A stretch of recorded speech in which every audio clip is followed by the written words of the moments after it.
आयो मोहम्मद घर आमिना, लुडे लुडे पीघो प्यो बानी बिना। आयो मोहम्मद घर आमिना, लुडे लुडे पीघो प्यो बानी बिना।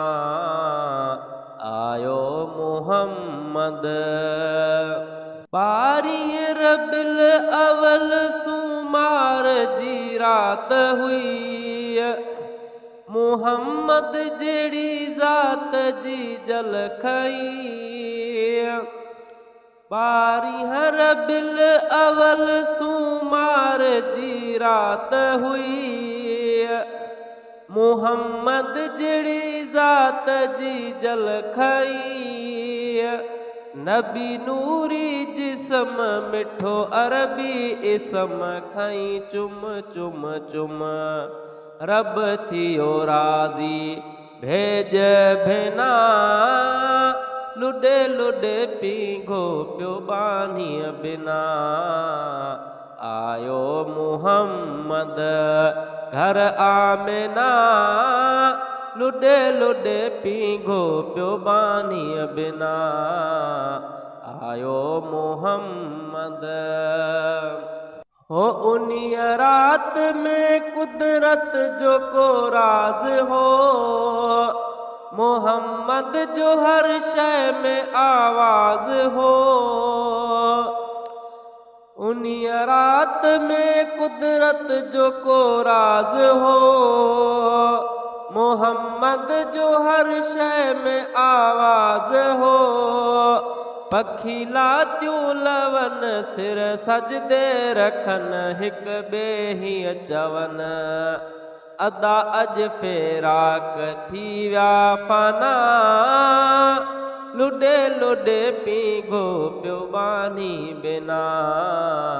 आयो मोहम्मद घर आमिना, लुडे लुडे पीघो प्यो बानी बिना। आयो मोहम्मद हो झुलियो चंद्र झोलीअ में चांडाण थी,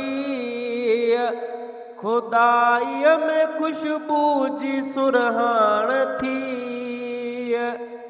झुलियो चंद्र झोलीअ में चांडाण थी, खुदाईअ में खुशबू जी सुरहाण थी।